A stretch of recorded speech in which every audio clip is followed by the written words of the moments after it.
What's up, everyone? Welcome back to the Daily Zest. I am your host, Randi Hipper, back at it today, this Monday, to break down the Daily Zest, the news for all of you guys. Hi, everyone in the chat. It's great to see you. Oh my gosh, my hands are freaking freezing. It is so cold in New York. Let me just tell you. I'll tell you what the weather is. It is currently 38 degrees Fahrenheit. Currently feels like 31. So they tell you the temperature, but they also tell you what it feels like. Definitely feels worse than that. I'm telling you. I'm freezing. My hands are cold. You can actually see how cold my hands are. Friends, we are not okay.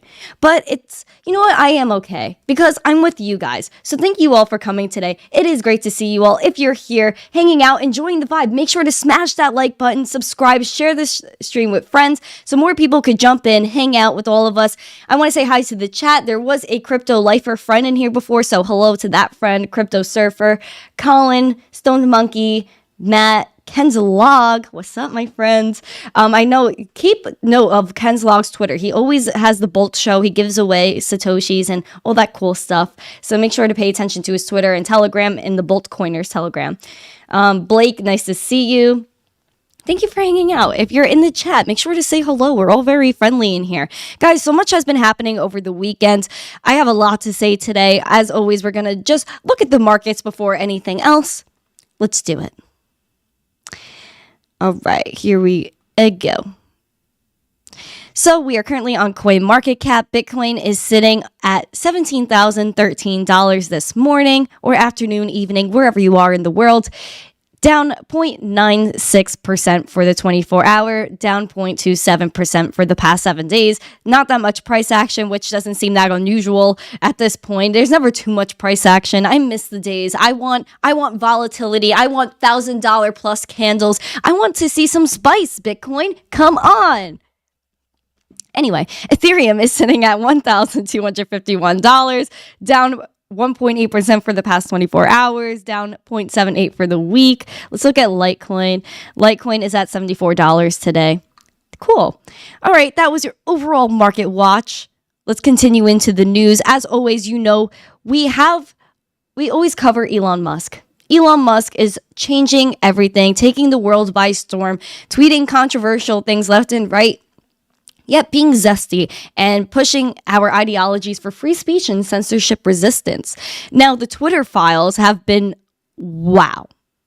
The Twitter files are absolutely insane. They're talking about deplatforming, shadow banning, and friends, let me just let you know, shadow banning is real. Twitter files on Friday. Oh, wait, December 8th. That was Friday, right?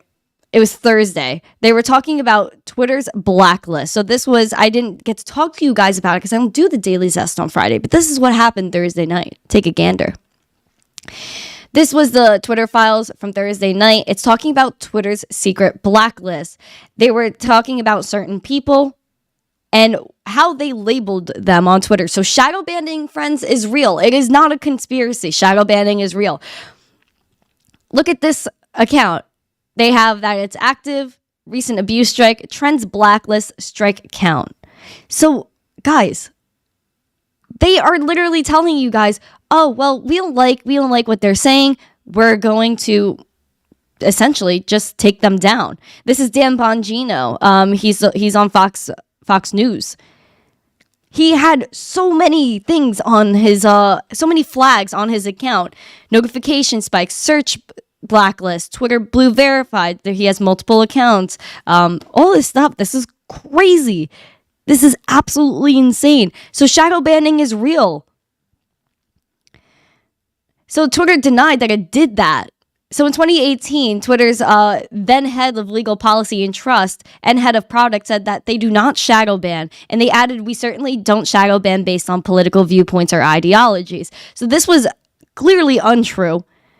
And again, this was all without users' knowledge. Friends, this is insane. This event, listen, there has to be some sort of organization, you could say, within Twitter.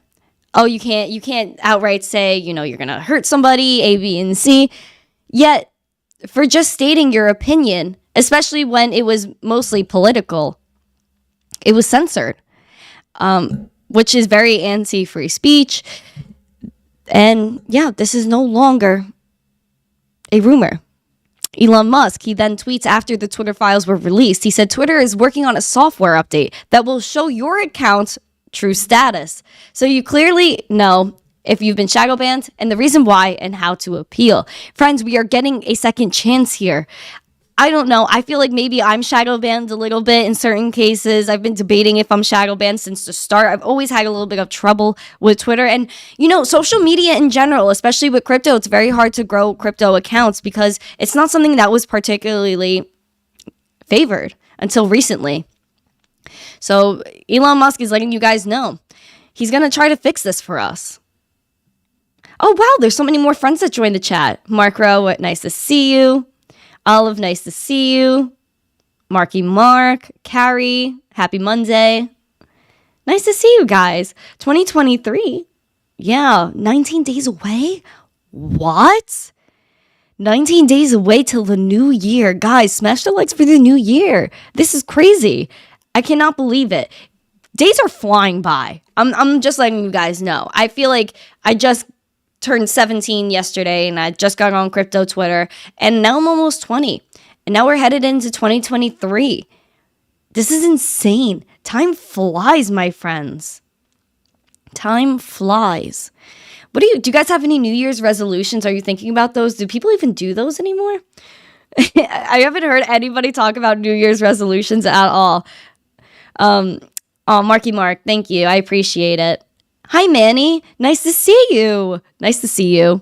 Yes, please smash those likes. Again, the Twitter files continued over the weekend. They were talking about the removal of Donald Trump on January 7th. And they also talked about, this was the part one. So sorry. So it was this one, the Twitter files removal of Donald Trump. This was pre-January 6th, basically saying that people were emailing Twitter. They were trying to literally block they were thinking about the White House. It's a little nuts. So they were talking about what they were doing with that, how they went to go ban Donald Trump. So if you guys are into that, definitely go read up on the Twitter files. I'm not too political, rather not get too deep into that, but I just want to let you know it's out there and shadow banning is real. All of this censorship is real. Now we have a chance to fix it. So I hope Elon puts out that software update. I hope we're able to clear all of this up so many of us could get rid of that shadow ban that's literally for no reason. One of the subjects of the Twitter files was about children and child safety. Elon Musk and Jack have been going back and forth with one another. Elon Musk did comment on a tweet that it is a crime that Twitter refused to take action on child exploitation. And Jack said this is false. Elon said, no, it's not. When Ella Irwin, who now runs Trust and Safety, joined Twitter, almost no one was working on child safety. She raised this with Ned and Parag, but they rejected her staffing request. I made it a top priority. At the same time, Ned was spending millions of dollars on warrior seats. Super messed up priorities. So you see where the money at Twitter was going. That's what I found interesting about that tweet. But Jack said he doesn't know what happened in the past year, but to say that we didn't take actions for years isn't true. You can make all my emails public to verify company took away my access to email, or I would. So Jack is saying that he didn't know, he's not aware. He did try to take certain precautions in terms of child safety, A, B, and C. There has been a lot of people calling out Jack. Jack was also mentioning last week to Elon Musk that just release all the Twitter files, unfiltered, let it all out. Jack Dorsey, I hope he's going to be okay. I hope he comes out nice and clean after all of this because he's asking for it. He's asking. What are you guys saying in the chat? Hi, No. Nice to see you. Good morning, good morning, good morning. Ken's, what's up? You're not late. You're not late. Any time is a good time, my friend. Bad Brothers, nice to see you. Yeah, Eliza was good on that space. Ken's log, I found that ever since Elon took over Twitter, I almost never use Facebook or Reddit. Yeah, a lot of people are flocking to Twitter. Why wouldn't you when you're allowed to say what you want to say versus other platforms where, even if you talked about Bitcoin on Facebook, it was taken down immediately. Pretty sus. In addition, Elon put out this spicy statement. He said Twitter is both a social media company and a crime scene. So this is something that is pretty out there. We're going to see what comes of this. Will we see arrests coming from Twitter? What kind of crimes is he talking about? Obviously, we're getting a big look at some of them. We'll see what happens in the next week. I'm very excited to see what Elon does. This is a big change. CZ Binance also fighting the FUD.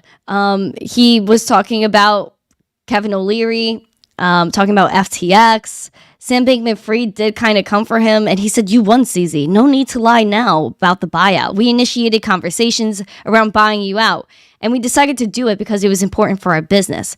And while I was frustrated with your negotiation tactics, I still chose to do it. You threatened to walk at the last minute if we didn't kick in an extra $75 million. We did it anyway because this just made us feel more confident. We didn't want Binance on our cap table. But again, none of this was necessary. You won. Why are you lying about this? Among other things, as you know, you didn't even have the rights to pull out as an investor unless we chose to buy you out. Much of the tokens and equity were still locked." CZ Binance comes back with flames and said, "Sam, none of that matters now. Not that it matters now. You also can't force us to sell if we don't want to. Also, we have the veto right to block any further fundraising you were doing. Never used or mentioned it. It was never a competition or fight. No one won. Don't try to tell your friends to focus on us. Focus on yourself. You should have learned that by now." This is crazy. Also, I feel like CZ also said that. Don't try to tell your friends to focus on us, because there's been a massive amount of FUD coming out about Binance. CZ's been fighting that off. So I just want to throw that out there. SBF has been literally tweeting. He was on a Twitter space this morning, which I'm going to talk about. But before I jump in, I don't know if you guys heard about this, but this happened. I believe this was Friday night. SBF invested in The Block. The Block is a media company in the crypto space. The CEO came out and said, "I have difficult news to share. I'm stepping down as the Block CEO. While it's personally painful, it's the right thing for the Block and the team. In early 2021, the Block was in a precarious place, and I was evaluating whether to sell, merge, or restructure. The only option that materialized was to restructure when I was able to obtain a $12 million loan for my holding company from SBF in February 2021. The loan was to an entity I own, and the funds were used to effect the restructuring. In early 2022, there was an additional $15 million loan to strengthen the business position. I didn't disclose the loan to anyone. Absolutely no one at the Block knew about the financial arrangement between my holding company and SBF, including the editorial and research teams." So friends, I want to throw that out there. SBF did invest in the Block. Under the table money was being put here. He did not disclose $15 million. He stepped down. Wanted to throw that out there. There are so many, and the reason I'm doing that is because there are so many ties in this space. It is absolutely insane. I know people are upset in the chat about SBF, him walking as a free man. This is insane. Litecoin Lisa, hello. Nice to see you. Oh my gosh. Love Litecoin Lisa. Yeah, this is absolutely insane. I saw someone else in the chat. Kelly boy. What up? Good morning. Thank you for the sub, my friend. Guys, how many ties are there in this space? Marky Mark, stop it. Randi, love the Daily Zest. Thanks for the Daily Alpha. Smiley face. Thank you. Marky Mark. Thank you. That was so sweet. Aw, I appreciate it. Now I forgot what I was talking about because I'm blushing so hard. Marky Mark. Guys, we have to focus. I'm clearing all this FUD out. I was just in an interesting Twitter space too, and we all brought up really great points. Shout out to Ashley at Ashley D Can on Twitter. Literally love her. We needed this to happen. We need to filter out all these actors in this space, and it's kind of crazy how interconnected everybody is. Now the Block is still continuing. I still see them putting out articles. Apparently, if no one knew, no one knew. But the CEO did take $15 million under the table from SBF, and apparently, in addition to that, he was also using that money for other things. If you guys want to look into that, you definitely could. This is one quote that I found. The report notes that Alameda Research, Bankman-Fried's trading firm, paid as much as $16 million in one funding batch and additionally told Axios that portions of the funding were utilized to buy an apartment in the Bahamas from McCaffrey, the CEO of The Block. So now he left the company, leaving Chief Revenue Officer Bobby Morin as the new head. The Block was founded in 2018, with McCaffrey ascending to the CEO role in 2020, following a buyout of all investors.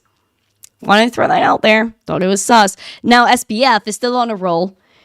He was requested to come speak at a hearing tomorrow by Representative Maxine Waters and the U.S. House Committee on Financial Services. Take a look. I know I've been talking about this one thread, but it just continues and it just gets crazier and crazier. So here we go. Here was the beginning if you guys missed it. I'll catch you up. December 2nd, Maxine Waters and the U.S. House Committee on Financial Services, they tweeted, SBF, we appreciate you that you've been candid in your discussions about what happened. Your willingness to talk to the public will help the company's customers, investors, and others. To that end, we would like to welcome you to a hearing on the 13th, which is tomorrow. SBF said, nah, once I finish learning and reviewing what happened, like he doesn't know, I would feel like it was my duty to appear before the committee and explain. I'm not sure that'll happen by the 13th, but when it does, I'll testify. Okay, Sam. They responded and said, based on your role as CEO and media interviews over the past few weeks. Wow. Just found out about you and Ashley's space. Love seeing younger people like you passionate about the space and putting in the work. Keep it up. Heart. Oh, wow. Thank you so much, Bad Brothers. I appreciate you. Wow. Thank you so much. So much love today. Oh my gosh. I literally can't. Thank you so much. Mwah. Kisses. Hugs. Heart. Anyway, I'm so happy. So they said, based on your role as CEO media interviews, it's clear to us that the information you have thus far is sufficient for testimony. FTX has harmed over 1 million people. Your testimony would not only be meaningful to members of Congress, but is also critical to the American people. It's imperative that you attend on the 13th. Now, SBF says on Friday, 1, I still do not have access to much of my data, professional or personal. So there's a limit to what I will be able to say, and I won't be as helpful as I'd like. But as the committee still thinks it would be helpful, I am willing to testify on the 13th. I will try to be helpful during the hearing and to shed light on what I can on, and he gives them a bullet list. FTX's U.S. solvency and American customers, pathways that could return value to users internationally, what I think led to the crash, my own failings. And he wrote as a third part to his great thread, I had thought of myself as a model CEO who wouldn't become lazy or disconnected, which made it that much more destructive when I did. I'm sorry. Hopefully people can learn from the difference between who I was and who I could have been. Oh my gosh, LOL. So SBF is just like, okay, well, I thought I was a great CEO. You know, I tried my best. I did what I could. But you guys could just learn from me, right? Man, you were one of the biggest scams in history. In addition, if you guys remember last week, a few weeks ago, when SBF went to the New York Times and was doing all of these interviews, SBF said on video that FTX's US should be solvent, that they should be able to open up withdrawals right now and everyone should be fine. So why didn't you do that? Update on this. Thanks to my friend Jess, because I tuned in right after this, or right before she tweeted this. Shout out to Jess from Crypto and Coffee. Guys, actually, please, I'm going to put the link to her profile because I really do like Jess. I think she's like a really cool individual. And I would love if you guys could follow her and listen to her spaces. She's really cool.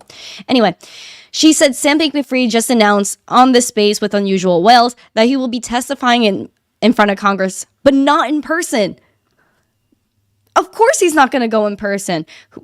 My question is, who's at the table? Who's sitting with SBF? He's not in person. How are we going to get real answers? I don't know. Next. Oh, yeah. Hold on. I also wrote something down to remind myself about this because there was no like official article or anything about it because like how could there be, right? But SBF on the same Twitter spaces, not only did he say, oh, I'll just be virtually hanging out with Congress tomorrow and just getting out of everything, he also was playing video games. One of the girls, I keep missing her name. If you guys were in this space, then definitely let me know with Unusual Whales. One of the girls, ladies on the space asked SBF and said, Be honest, this is a yes or no question. Are you playing video games right now? And Sam said yes, he's playing video games. What? This guy's playing video games on Twitter Spaces. Honestly, what does that even mean? Like, why are you playing video games on Twitter Spaces when people lost their fortunes, their whole life's worth, their wealth on your platform, and you're just playing video games? And walking a free man after you took so much money from other people? It's almost as if he didn't care. Yeah, Menho in the chat, literally taking the words out of my mouth. He doesn't care. You're playing video games as you're speaking to people. He's half paying attention. He doesn't know the answers to questions. He's like, because he's focused on his games. How do we allow this to happen? Now, I know people aren't a fan of, I think he's cool for what he's doing. Ben Armstrong, aka BitBoy Crypto, has been organizing a protest to go down to the Bahamas and get answers out of these people. This is what we need to do. We need to stand up for what we believe in. We can't let these other bigger people protect SBF. We need to let everyone know that us, the people, are willing to stand up and be able to fight them and be like, no, Sam needs to be held responsible. We can't let this slide anymore. It's not fair. Ozzy, what's up? R Debs, nice to see you. Love from the coffee shop in Brooklyn. Which one? Hi, Sean. Nice to see you. Yeah, I'm absolutely SBF. Ken's log. SBF is just toying with folks now. Yeah, I'll see ya in delay. 100%, because when things got spicy in the space today, he was like, oh no, I'm going to head out now. They asked him about the block. He's like, I'm not going to comment on that. Guys, we need to get real answers. We don't get any real answers out of these spaces. And it's almost as if, like, yeah, he's willing to go on Twitter Spaces. He's willing to go on this press tour, but he's not willing to go to Congress. He can't step foot in the States, I understand. Because if he did that, then that would be major consequences. He's safe in the little Bahamas. And speaking of SBF, Caroline, Alameda ex-CEO Caroline Ellison taps SEC's former top crypto regulator as a lawyer in the FTX investigation. Caroline Ellis hired Stephanie Avakian and law firm Wilmer Hill to represent her in the FTX investigation, per Bloomberg. She was the lady that she hired, Stephanie, was a top regulator at the SEC, where she increased oversight of cryptocurrencies. Oh, well, that's beautiful. Just to give you guys a little bit of a gist of who she is. During her tenure at the SEC from 2016 to 2022, she led a team that worked on several high-profile cases against major companies and notable figures. They included Elizabeth Holmes for making fraudulent claims to investors to raise $700 million for Theranos, Elon Musk for tweeting misleading statements about a plan to take Tesla private, and Facebook for misleading investors about the risk of misusing user data. She was also instrumental in increasing cryptocurrency regulation while at the SEC, leading cases against companies like Robinhood and Ripple Labs. So she's responsible for literally stifling innovation in our country. Oh, Lordy. So this is who's representing Caroline. As you can see, they have connections. They have major connections up here. Oh, is that true, Lisa? Is that true? I didn't know that one. So this lady's deeply connected with all the other people out here. If you guys are in the live chat, definitely look at this live chat. You guys are dropping alpha. Yeah, it sounds like she's getting paid a lot an hour, maybe. I can't imagine how deep this goes. There's so much to this story. There's so many people associated with Sam Bankman-Fried, with his parents, Caroline's parents. If you look into that, look at the family trees here. These are people that are deeply connected. SBF came out of nowhere in this space. And even people that were more prominent, that were here since 2013, earlier than like even Satoshi days, don't even have the opportunity to get the meetings with people that SBF did.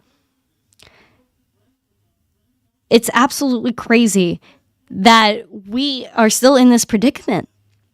Let's stand up. Let's get some answers out of SBF. Let's get some answers regardless. Let's Let's solve everything.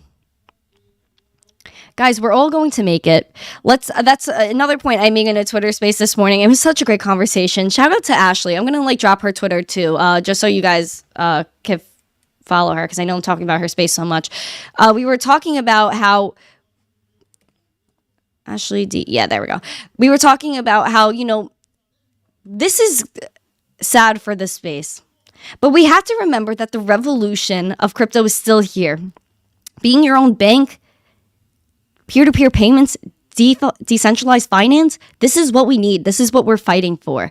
The actors in the space are changing, but the space itself is not. The foundations are here 100%.